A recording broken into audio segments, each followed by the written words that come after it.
Hi and welcome back to this LPIC series. We have reached to the install and configure X11 configuration, and as you can see, I waited maybe 2 weeks to record this. Why is that? Because this is not very interesting and cool for myself. You know, these are the free, totally free, absolutely free like Libre free videos, and I enjoy creating them. This part is a little bit fishy. First, it's in graphical mode. I have nothing against graphical mode, but this is graphical mode. Second, we Linux people prefer to be on the command line. Second, X11 is kind of becoming obsolete. Now we are switching to the more modern Wayland project, which is much better than X11, which is a very bloated, hacky system, difficult to maintain, difficult to understand, even if you search the difference between X11 and Xorg and X386 and X project, you will become confused because people are confused about them. Clearly, these are different things. I will try to describe to some extent, but it's lots of history and ugly history. Anyway, when done, you should know about X11 configuration directory, its errors, xhost, xauth, and display, and also know about the X for sure. But I've added an intro to make it more understandable of what is going on in the whole chapter of 106. Here you have the hardware, your computer literal hardware. It can be AMD 64, ARM, PowerPC. These are architectures. Also your graphical processing power will be here, your CPU is here, your graphic card is here on your hardware level. Then you have your kernel. As you know, kernel understands the hardware and gives access to the hardware to the softwares running on top of it. So your hardware understands your graphical stack, your memory, your CPU, and everything. So when a computer wants to do something, it should tell the kernel to do that. For this, as many other things in the Linux world, in the Unix philosophy, we have a layered modular system. For example, on the first layer, we have something which is called a display manager. It is like Xorg or X11 and more modern one, Wayland. These are display servers. They can tell to the kernel that I want a square in that location. I want this shape there. I want this part, this pixel to be in this specific color and these kind of stuff. Very, very, very basic things.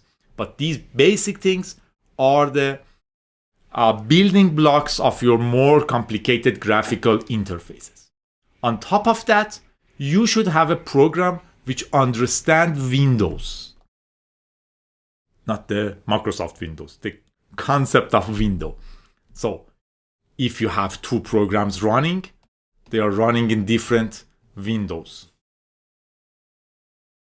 There is a close button here, a close button here. Your program is running here, other one is running here. This is done by Window Manager. When Window Manager wants to do this, it asks the Xorg server to do that. And Xorg server tells the kernel what to do with the screen. Kernel does it on your hardware. A window manager is what manages your windows. And each window belongs to one program, or one program may have more windows. There is another concept which is desktop manager. Desktop manager is much larger than a window manager. Window manager only manages the windows. The desktop manager is larger and manages Windows, a toolbar here, maybe a trash can here, some folders and other stuff. They can even have their own text editor, calculator, power manager, user login and log out to some extent, we will see on the next session, but power manager, a network manager to connect to the networks graphically, and these kind of stuff, lots of configurations. This is called a desktop manager in the Linux world. So practically, on top of the kernel, you have the display manager which understands basic shapes and communicates it with the kernel. On top of it, a window manager like openbox, i3, DWM, Awesome will understand the Windows's programs need. If you don't want this and want something bigger and larger, you can install GNOME or KDE, or you can pronounce it GNOME, but GNOME is a better pronunciation. GNOME or KDE, or for example XFCE. These programs do have a window manager inside them, so they can manage Windows's.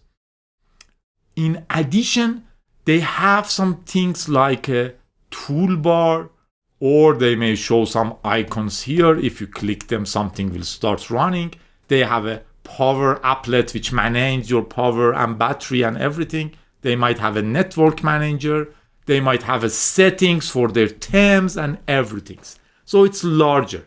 Even in cases like GNOME and KDE and XFCE, they have their own editors. For example, KDE comes with the concept of being with everything included. So it might even have its own full-scale development environment IDE. Also, in the cases like GNOME and KDE, they do have their programming libraries. If you want to write a program which goes very well with GNOME, you will use the library provided by GNOME. Same with KDE. KDE do have a Qt library. If you want to write a program with Windows's, buttons, toolbars, everything, you can use the Qt toolkit, which runs under KDE. You can run it under GNOME too, and create this cool window. So this is why we have desktop manager in one hand, which are large with lots of tools, or window manager, which are much smaller and more resource, thinks more about resources. So display manager can have any of these on top of them, and here sits you or a Jedi Master. This is how the graphical stack works in the Linux world. One of the most famous display manager, or the most famous display manager 10 years ago, the display manager was X11. The history is a little bit ugly. It started on 1980s, so it's more than 40 years old, the whole project, and it started at X386, like a protocol network transparent Windows system. It is very cool. You have X here, kernel here, hardware here, and you have a program running here. This program talks over the network with your X. What is super cool here, you could have, if you go to your computer, you could have be connected to another server, configure its X display to be this X, that would be the IP of this machine, with a 0 for the first display. And when running anything graphical here, you would see your graphical program on your own computer. So you were able to connect to a remote machine, run a graphical program there, see whatever that program exports, work with it, type into it, use your mouse, whatever. But the main processing is being run on the main machine. This was super cool in its era. It was a project called X386, but then Xorg started its own implementation of the same protocol. Nowadays it's called X11, the best version we have. But this is very bloated, difficult to maintain. So one guy from this project started another project called Wayland, with a better security in mind, better modularity and everything. And now most distros are switching to Wayland as default and do have X11 as a back port. As a fail-safe mechanism if Wayland fails somewhere. So if you want my guess on the next version of LPI, we will have lots of changes in this section. Anyway, traditionally the configuration file for X used to be etc x11 xorg-conf. We do have other configurations even for older times, but the current LPIC says you should know about this. The fun fact is, nowadays when X11 runs, it doesn't need any configuration. It boots up, checks hardware, checks monitor, sees everything and boots up. You don't need a configuration file for it, and you don't have it on your system in most cases. If you want to create one, you can do with this one. xorg-configure, and it will create this configuration. You can rename it and move it here as your main configuration and do tweaks if needed. This configuration contains lots of sections. For example, one section is section files. It introduces different fonts to your system. For example, this font. Also, you have a section for your modules. It's like module kernels. Different parts of the your graphical environment will need different drivers, different softwares. Here you are loading them. For example, GLX is used for 3D graphics if you are using GLX 3D graphics. In this section of your configuration files, you will load different modules. Later, we will configure the input devices. In this example, I have 3 different input devices. One, its identifier is generic keyboard, and it uses this driver, KBD. It's for keyboard. It's a keyboard. Different options, for example, rules is Xorg. Keyboard model is 105 keys, and another option is X keyboard layout is US. The next input device is configured mouse. Its driver is a mouse, and these are the options and configurations. The speed, how it should work, whatever, how many clicks does it have? How many buttons does it? And the next section, as you can, this one you may not guess. It's a touchpad. When you have a touchpad on your computer, in most cases, it is controlled by this Synaptics driver. So you have a touchpad too. I'm just defining different sections, you can see. We defined the fonts, different modules, different input devices. Then we say, okay, now I have a device, your main graphical hardware. The driver is Radeon. It's ATI Technologies, Inc. Mobility, blah, blah, blah, blah. And these are the configurations. If you want to change your graphical driver, you should create a new device or update the current device if it doesn't do it automatically. And if you are still using X11, which is unlikely. There is one graphic card which is called VESA. It's very, very, very basic, low resource graphic card. So when you use this driver, most of your graphic cards will work. If you lost everything and you need to troubleshoot, you can try this first. And at the end, it defines a screen based on a monitor. So it says I only have one monitor, section monitor. This is it. It's called generic monitor. And then you start defining different screens and display. So I have a subsection, display, 1 bit, 1 color. This is the resolution. 24-bit colors with this resolution. And all of this work with this generic monitor. So I've defined my fonts, my input devices, my drivers or different modules I needed. Then I defined a monitor and a screen on it. And at the end, I have a display. So my computer might boot in this, with this monitor, with that driver, with blah blah fonts. To do that, I have this server layout. I have one server. Remember, we are configuring X11, which is a display server. My server to have this name uses this screen, uses this input device, and this input device. Now your system should boot. It's xorg.conf. Don't panic, a general understanding is enough. As many other configurations, you also have this directory for your configurations.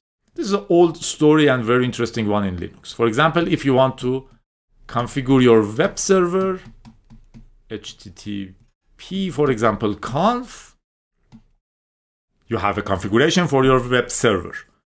What happens if you do change part of it? Later, the main maintainer, the programmer, wants to do some changes in this configuration. So you've installed this, changed this, and now the maintainer wants to do updates. There will be a conflict.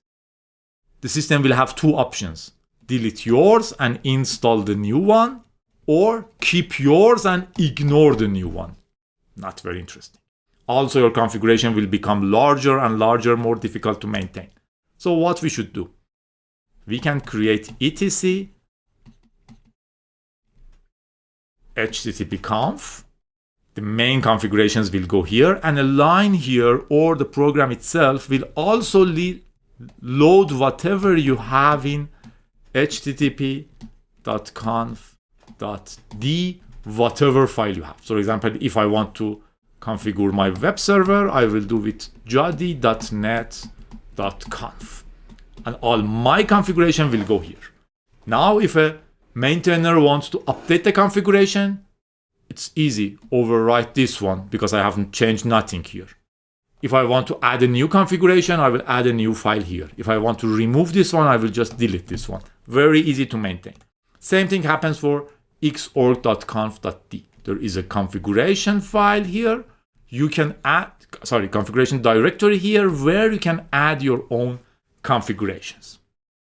And there is a file at your home directory which is called dot, so it's hidden, X session errors. If you start your X, if it encounters any error, the errors will go here. This is the first place you need to look for the log of your errors and see what went wrong. A couple of words about the remote configuration, remote connections, and we are done. The first point is the xhost. Oh, I just forgot to tell you. I've told you I didn't like this section for two reasons. One was because it's graphical, joking. The second one was because X11 is super old, serious. The third one is we are not doing anything hands-on on these three parts. I will tell you later why I cannot show you this and I have to just describe it.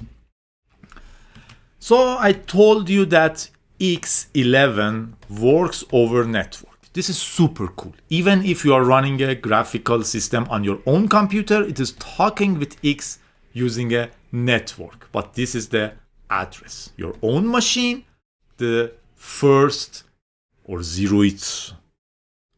How should I pronounce it? Zeroth? X11. So this will be your display address. So all your programs will contact this to tell X11 what they want. X11 will convert that to more simple basic shapes and tell the kernel to do it on hardware. So this is super cool. But who can tell your X11 what to do? This is configured via a command which is xhost. If you just run it, it will tell you access control enabled. Only authorized clients can connect. Jody can connect on local. Local user Jody can connect. Okay, fair enough. If you do xhost plus you are turning off the access control completely. So everyone will be able to connect to your X server. Very ugly. So X minus will turn it on again. Xhost will show it. Xhost plus will open it for everyone. Xhost minus or dash will activate it for everyone, the access control. The more sane way is this one. You can say xhost plus this IP. Now if you say xhost, it says it is enabled, but this network has access. Also local user Jody has access. Now this machine will be able to run graphical interfaces on your X. If I want to describe it, it would be like this. You have this machine, your IP is 80. You connect to it and tell it xhost plus blah blah blah blah blah 85. So you tell it, I have one machine 85 and please open your X11 to this one. Even when you say xhost, it tells you that, okay, I am open to 81 machine. Then if you are on this machine in any method, log in here, SSH from this to this, whatever. If you say display here, I'm exporting it. Export display equals this IP. So blah blah blah blah 80, the first display. I'm pointing, I'm on this machine, and I'm telling it this command. I have it in full here.